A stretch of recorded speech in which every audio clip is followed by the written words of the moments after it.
Assalamualaikum warahmatullahi wabarakatuh. Puji syukur kehadirat Allah Subhanahu wa taala dan selawat serta salam kepada Nabi Muhammad SAW. Perkenalkan, kami dari kelompok 2 yang akan membahas materi dari bab 4, yaitu ayat-ayat disabilitas dalam tafsir ulama Nusantara. Saya Niken Agustini dengan NIM 201221027. Saya Prila Resiana dengan NIM 201221024. Saya Prilia Stianing Nurmalisa Putri, NIM 20212121009. Saya Renita Wulandari, NIM 201221006. Perkenalkan, nama saya Lintang Inggar dengan NIM 201221025. Nama saya Fahni Ramasari, NIM 201221033. Perkenalkan, nama saya Wildan Haji Gumilang, nomor induk mahasiswa 201221007. Subbab dari materi ini ada 4. Yang pertama adalah studi disabilitas, rekam jejak mufasir, tafsir ayat disabilitas, dan kesimpulan. Subbab pertama, studi disabilitas. Disabilitas secara harfiah maupun metafora beberapa kali disebut dalam Al-Quran, baik secara langsung menunjukkan disabilitas seseorang, maupun digunakan sebagai kiasan untuk menjalankan perintah Allah. Menurut Basnat Habat, varian ayat kedua lebih mendominasi model pertama. Kajian kelompok difabel melalui Al-Quran menarik dan relevan dengan konteks saat ini disebabkan oleh dua hal, yaitu pertama, Al-Quran sebagai sumber utama orang-orang Islam telah mengabadikan difabel ke dalam beberapa ayatnya. Kedua, dari kelompok difabel sendiri yang sejak beberapa dekade terakhir mendapatkan panggung untuk menyuarakan hak-haknya sebagai manusia yang utuh dan warga negara yang setara. Di samping hal tersebut, kita juga menjumpai banyak kajian disabilitas dan beberapa pengertian. Yang pertama dari Muhammad Ghali mengatakan bahwa mayoritas kajian disabilitas berfokus pada aspek jurisprudensi, sementara eksplorasi kajian tersebut pada aspek spiritualitas difabel masih minim. Sementara kajian di Indonesia juga cukup banyak, diantaranya buku fikih ramah difabel yang cukup jeli, membaca fikih Islam klasik, dan rekonstruksi fikih kontemporer. Muhammad Shodiq pernah memberikan kritik atas aturan konstruksi yang ada agar responsif terhadap kaum minoritas termasuk kaum difabel. Ahmad Soleh mengkaji difabel dan Islam yang berkesimpulan bahwa Islam menempatkan difabel dengan non-difabel dalam posisi yang sama. Sri Handayana yang melihat relasi Al-Quran dengan difabel secara umum dan berkesimpulan bahwa Allah melalui Al-Quran memberikan ruang dan kebebasan yang sangat besar sehingga mereka bangga menjadi diri sendiri, mengeksplorasi potensi diri, dan terlibat penuh dalam kehidupan masyarakat. Interrelasi isu disabilitas, konstruksi sosial, dan Al-Quran terjalin sangatlah kuat. Terlebih, Al-Quran sendiri merupakan sumber primer setiap penggalian hukum Islam bagi umat muslim di seluruh belahan dunia. Al-Quran tidak hanya menjadi sumber hukum syariah, tetapi juga sebagai acuan sikap, perilaku, etika, bahkan estetika dalam kehidupan muslim sehari-hari. Bahkan, sebagian yang lain meyakini bahwa kitab tersebut tidak diperuntukkan bagi umat Islam semata, tetapi juga sebagai buku panduan maupun pedoman untuk umat manusia secara umum karena universalitas kandungannya yang dapat diterapkan oleh seluruh umat manusia. Al-Quran adalah korpus statis yang memerlukan tafsir agar dapat berkomunikasi dengan zaman dan terkontekstualisasikan sehingga mampu menawarkan jawaban-jawaban atas berbagai persoalan yang sedang berkembang saat ini. Oleh karenanya, keberadaan mufasir menjadi sangat penting untuk menjembatani antara kandungan Al-Quran dengan realitas maupun sebaliknya. Nah, perlu dicatat bahwa mufasir menginterpretasikan Al-Quran sesuai dengan masa, kapasitas keilmuan, visi yang diemban, dan sosial politik maupun aspek geografisnya. Sehingga perbedaan tersebut dapat terefleksikan ke dalam metode dan corak penafsiran terhadap surah atau ayat yang kemudian menjadi distingsi antar mufasir. Maka dalam konteks ini, penulis berusaha memberikan jawaban atas pertanyaan bagaimana karakteristik penafsiran ayat-ayat disabilitas dalam Al-Quran menurut para mufasir Indonesia masa modern dan klasik. Dengan demikian, pengelompokan ini secara signifikan berbeda dengan klasifikasi penafsiran Al-Quran yang dibuat oleh peneliti tafsir kebanyakan, dan terfokus pada dua tafsir populer, yaitu tafsir Al-Azhar dan tafsir Al-Misbah. Rekam jejak mufasir. Yang pertama ada tafsir Al-Azhar.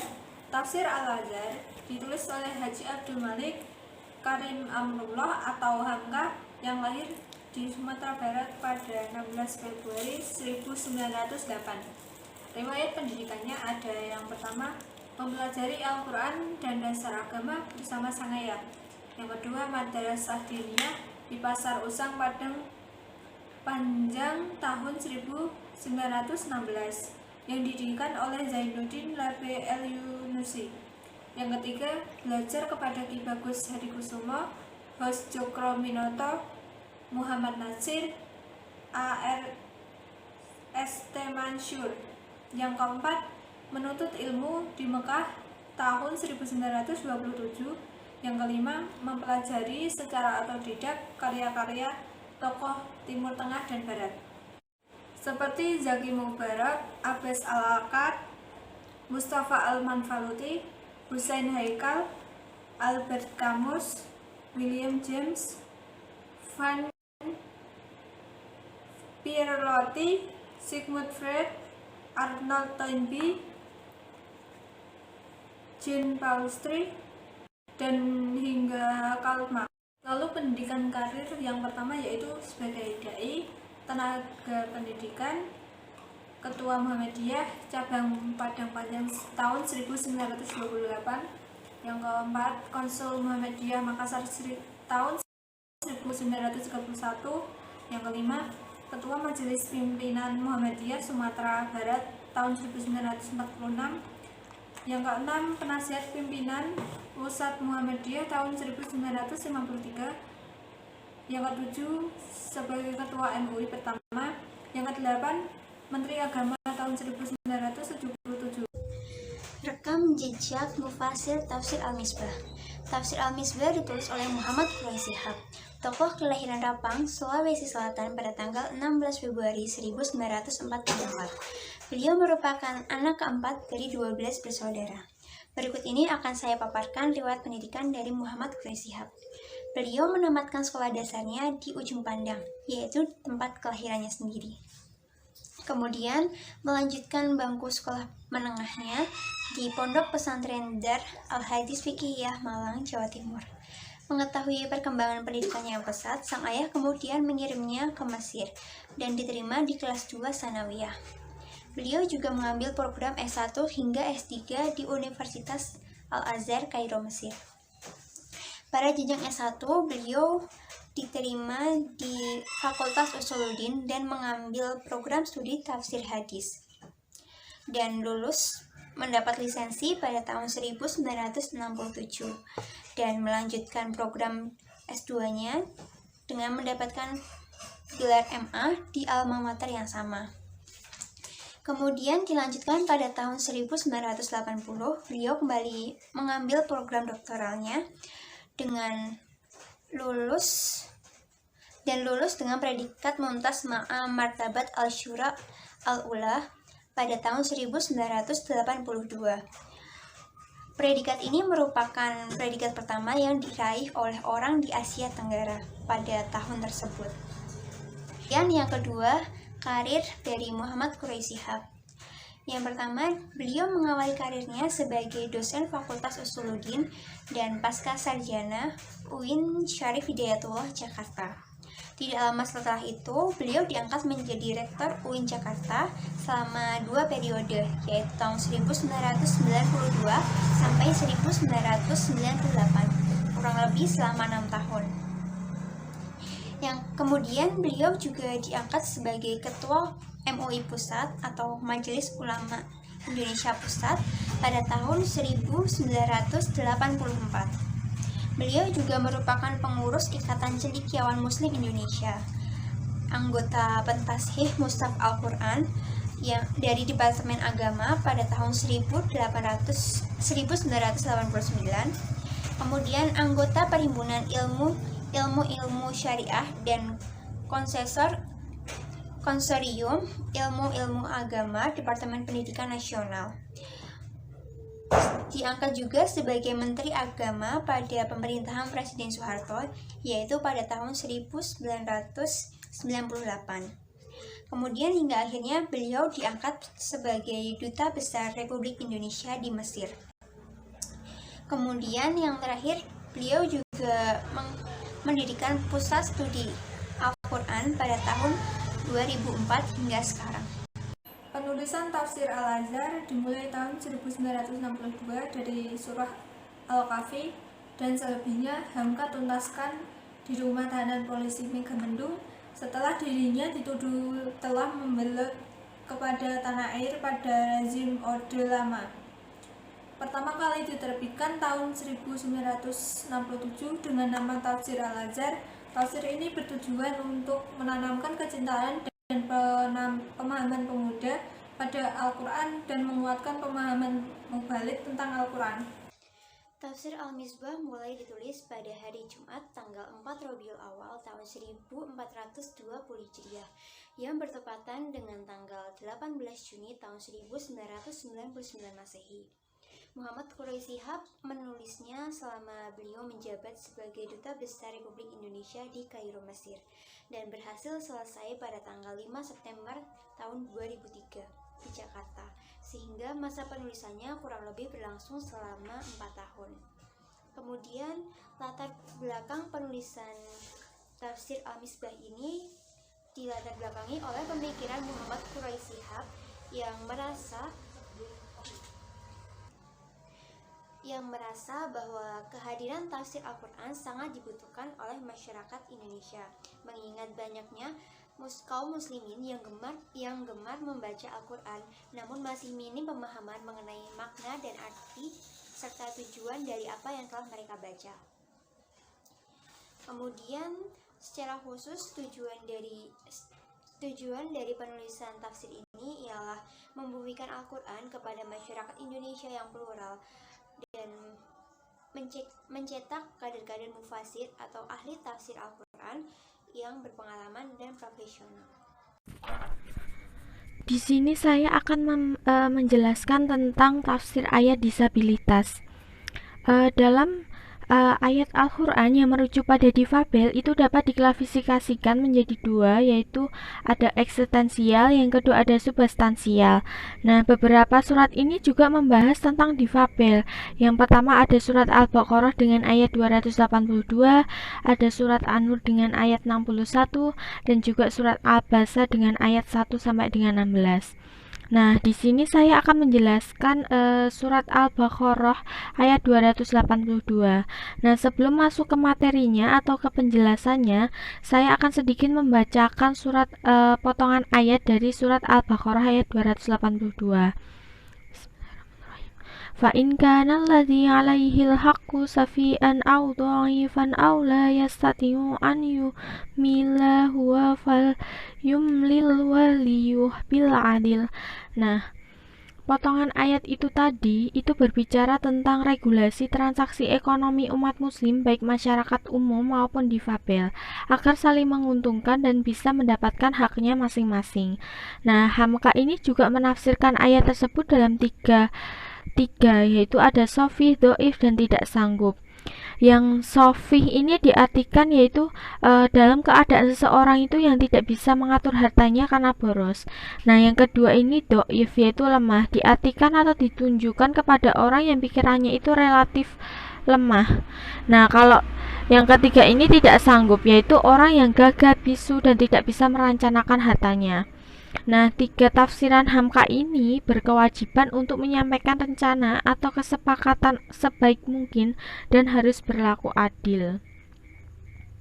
Nah, Quraisy Shihab juga menafsirkan sofih ini yaitu dengan artian memberikan ruang yang lebih luas kepada segala bentuk kemungkinan dan penyebabnya. Nah, yang kedua adalah doif, yaitu lebih kepada aspek biologis baik karena sakit atau terlalu tua. Nah, kedua penafsir ini juga menafsirkan la yastati'u, yaitu ketidakmampuan seseorang untuk menyampaikan pesan lisan sebab bisu, gagap, gugup, dan tidak memahami transaksi maupun bahasanya. Kedua penafsir ini juga memposisikan kelompok difabel ini dalam keadaan yang tidak memiliki daya untuk bertransaksi, makanya harus diwakilkan. Nah, alternatif yang digunakan difabel secara mandiri tanpa intervensi wali, yaitu misalnya menggunakan bahasa isyarat, dengan tulisan atau cara lain yang bisa dimengerti oleh difabel dan komunikannya. Kedua penafsir ini juga mewanti-wanti seorang wali, termasuk yang ada di sekitar difabel, untuk berlaku adil dan jujur saat mewakili kepentingan difabel itu tadi. Tafsir ayat disabilitas surat An-Nur ayat 61 ini membahas persoalan etika berkunjung ke rumah orang lain, tata cara mendidik anak saat balik, etika berbusana bagi perempuan yang sudah berhenti haid dan tidak akan menikah lagi, serta relasi masyarakat umum dengan difabel. Hamka menafsirkan dua orang buta, orang pincang, dan orang sakit boleh bawa makanan di rumah-rumah itu. Menurut M. Quraish Shihab, ayat ini berbicara tentang pemberian keringanan bagi kelompok difabel, khususnya difabel sensorik dan fisik. Ia menafsirkan ini prinsip kemudahan khusus itu diberikan pula kepada orang-orang yang memiliki halangan tertentu. Ayat ini menyatakan tidak ada halangan dan dosa bagi orang buta untuk melaksanakan secara sempurna kewajiban-kewajiban yang menuntut penggunaan pandangan mata, tidak bagi orang pincang untuk kewajiban yang mengharuskan penggunaan kaki yang sehat, tidak pula lagi orang sakit yang penyakitnya menghalangi atau memberatkan dia melakukannya dengan sempurna, tapi terhalang oleh uzur-uzur ini. Kata kunci ayat tersebut adalah al-a'ma, yaitu difabel netra, al-a'raj, difabel daksa, dan al-marid atau orang sakit. Tafsir al-Azhar dan al-Misbah terus mengatakan buta, pincang, dan orang sakit. Secara leksikal, merujuk pada arti dua kata pertama, yaitu al-a'ma dan al-a'raj. Dapat ditegaskan tafsir al-Azhar relatif eufemistis. Tafsir al-Misbah menggunakan kata buta dan pincang. Siap dapat menggunakan istilah tunanetra dan tunadaksa sebagai bentuk eufemisme dan humanisme. Aspek normalis oriental pada tafsir al-Azhar sulit dideteksi karena keterbatasan uraian tafsirnya. Ia hanya mengatakan bahwa orang difabel dan orang sakit boleh makan bersama orang non-difabel. Sementara Syihab memberikan penjelasan yang futuristik di masanya, yakni berada pada posisi berlawanan arah atau face to face dengan tradisi normalisme oriental. M. Quraish Shihab menambahkan bahwa ada perselisihan di antara musafir mengenai relasi penggalan pertama, yaitu al-a'ma, al-araj, dan al-marid dengan penggalan ala anfusikum. Meskipun Syihab lebih condong meyakini bahwa antara keduanya tidak secara langsung berkaitan, ia juga menyertakan penjelasan sebagai ulama yang meyakini kedua penggalan tersebut adalah satu kesatuan. Pendapat al-Biyai yang menyatakan bahwa kata anfusikum bermakna semua orang, baik difabel maupun non-difabel. Pada dasarnya manusia terlahir dari satu jiwa dan memiliki status yang sama. Tafsir surat Abasa ayat 1-16. Surat Abasa adalah salah satu surat sentral dalam kajian isu disabilitas, kaitannya dengan Al-Quran, masyarakat muslim, jurisprudensi maupun teologi Islam. Surat ini menjelaskan tentang respon sikap Nabi Muhammad terhadap seorang difabel netra bernama Abdullah bin Ummi Maktum. Turunnya surat ini sebagai teguran ekspresi muka masam dan perbuatan memprioritaskan sekelompok orang di atas yang lainnya. Dalam perspektif terminologi Hamka dan Syihab memiliki perbedaan pendapat. Hamka menggunakan kata buta dalam penyebutannya, sedangkan Syihab menggunakan kata tunanetra sebanyak 7 kali dan buta hanya 3 kali dalam tafsir Al-Misbah. Hamka menafsirkan bahwa ayat tersebut tidak semata-mata diturunkan kepada Nabi Muhammad dan Ibnu Ummi Maktum. Akan tetapi, surat ini sebagai peringatan darinya untuk seluruh umat Islam. Sedangkan Shihab hanya mengutarakan bahwa surat ini menjelaskan tentang kesetaraan dan tidak memprioritaskan sekelompok di atas yang lainnya. Presentasi hasil diskusi kali ini dapat ditarik kesimpulan bahwa disabilitas beberapa kali telah dijelaskan dan disebutkan dalam Al-Quran, baik secara langsung menunjukkan disabilitas seseorang maupun digunakan sebagai kiasan bagi orang yang lalai menjalankan perintah Allah Subhanahu wa Ta'ala. Kemudian penafsiran Al-Quran ini terfokus pada dua tafsir, yaitu tafsir Al-Azhar yang ditulis oleh Hamka dan tafsir Al-Misbah yang ditulis oleh Muhammad Quraish Shihab. Nah, sedangkan ayat Al-Quran yang merujuk pada difabel hanya fokus pada beberapa ayat yang secara langsung membahas kelompok difabel, yaitu surah Al-Baqarah ayat 282, surah An-Nur ayat 61, dan surah Abasa ayat 1-16. Sekian presentasi hasil diskusi dari kelompok kami. Apabila ada perkataan yang kurang berkenan di hati Anda, mohon dimaafkan. Wabillahi taufiq wal hidayah. Wassalamualaikum warahmatullahi wabarakatuh.